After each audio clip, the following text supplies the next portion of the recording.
Hi there, my name is Ewan Nicholson. Welcome to my YouTube channel, Remembering Love. If you're new to this channel, this is a channel where we explore themes of healing childhood trauma, C-PTSD, all the various things in between. If you like that kind of content, I put out stuff pretty much every week. So click on the like and subscribe button, or at least the subscribe button, maybe the like button later, and you'll get up to date.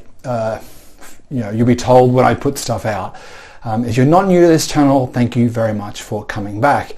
Now, the subject of today's video is about being less triggered. Like, how do we be less triggered?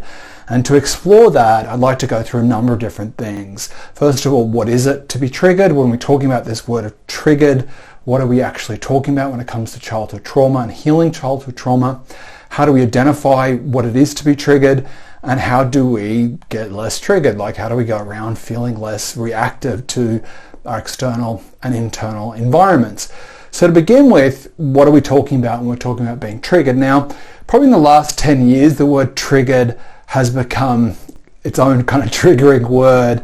And often it's used within political discourse now. In addition to trauma, we also see it being used in libs triggering conservatives like Ben Shapiro, or conservatives triggering libs, lib snowflakes, and that's often how it's used, that they can't handle the truth or vice versa. And being triggered is considered a kind of almost like an insult on one level, that you're oversensitive, that there's something going on that you quite can't handle. So on one level it's now developed a little bit of a negative connotation to say, oh, he's been triggered or she's been triggered.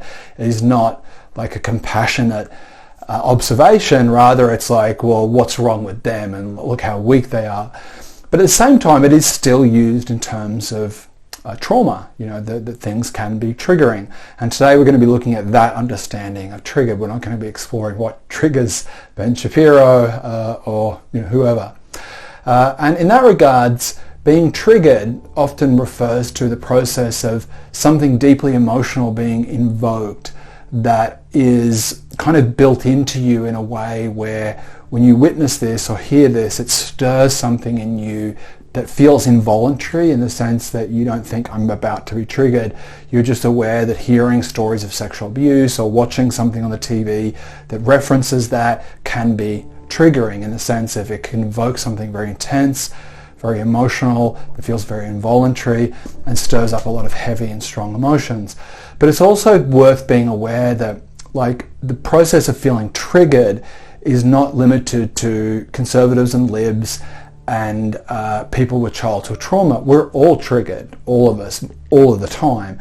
And you can be triggered in a positive way. If someone comes up to you and says, oh, that dress or that shirt you're wearing is amazing, you look fantastic, that triggers a response in you, a glowing sense of, wow, I feel so good. If someone comes up to you and says, you look terrible, or you seem to have gained a lot of weight, whatever it may be, that can trigger a sense of shame, whatever it is. You don't have to have a history of childhood trauma to be triggered. The great mystic Gurdjieff talks about the mechanical nature of man, or of humans, that we're very automated, we're very robotic, and often all our lives, all of us, independent of childhood trauma, go around reacting and responding to these external cues of compliments, of praise, of approval, of disapproval, and we're constantly up and down all day, every day, based on the external triggers, the external buttons that get pressed by this, that, or the other. And we're spending all this time on one level trying to ensure we get the right buttons pressed. Approve of me, care about me, love me. We want those buttons pressed, not the don't care about me, betray me, hurt me buttons. So the process of being triggered, of something external triggering something in you, is a human experience. The difference with survivors of childhood trauma or CPTSD is these are very loaded triggers. They're very charged. They're not just, oh, I didn't kind of like that, or I feel a little bit defensive. They can feel very overwhelming. They can feel like they immobilize us, they shut us down, and they invoke often very kind of survival systems from our nervous system, in the sense of fight or flight or freeze or, yes, immobilization. So on one level, if you've got a history of childhood trauma and you feel triggered, it can have a very paralyzing effect, or a very strong effect, where other people are going around with these mild triggers here and there, getting compliments, getting praise, getting criticized, and then maneuvering their way through that. With a trauma survivor, those triggers can be very intense and very debilitating at times. So what we're looking for on one level is, if that's the case, now I would say everyone should be working on being less triggered. It's a good thing to feel less reactive to our externalities. I think it gives you more agency and more autonomy as a person if you're not dependent on constantly getting stuff out there to make you feel a certain way. But I think with trauma survivors, it's even more the case. So if we want to feel less triggered, how do we do that? Like, what's the process of limiting or reducing that effect of external triggers? And the first process is just being aware it's going on, being aware that this is triggering, that this content, this interaction is having this effect on me.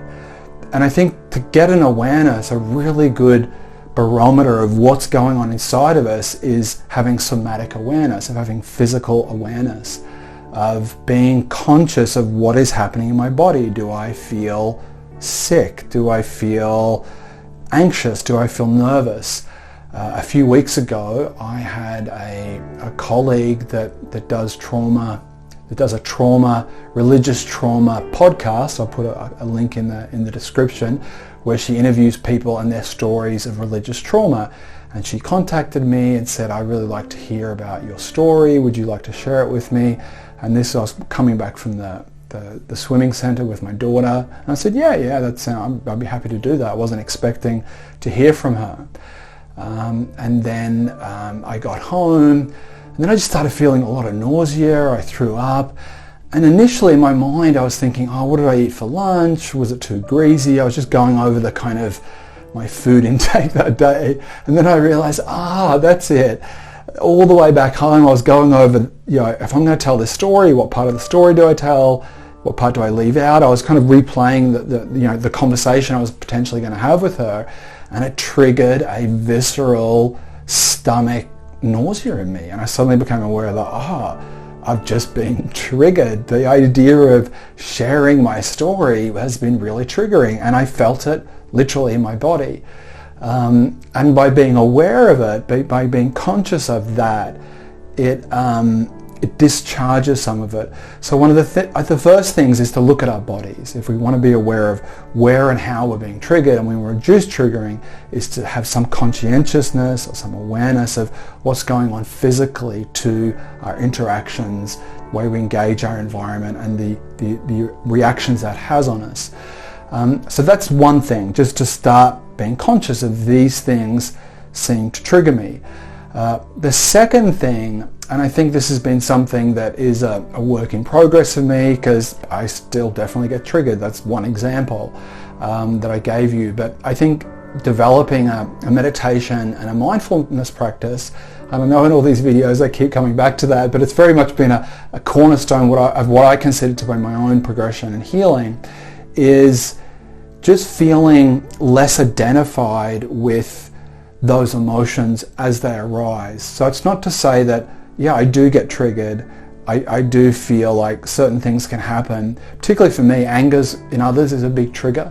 If my wife is angry with me, my kids, whoever it is, if someone gets angry with me and I feel this kind of codependent freak out, or it feels like I really worry about, and I have this anxiety, a triggering of anxiety about how they're feeling, and if they're not good with me, then I'm not good.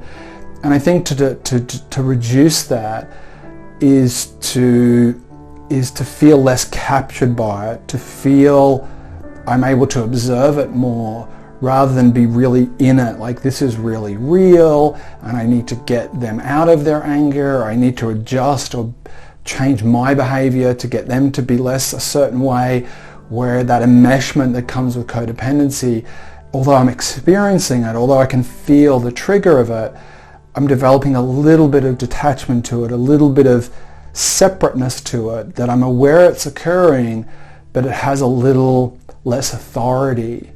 And as it has a little less authority, and I'm conscious of it as it's happening, then it seems to kind of lose a little bit of its power.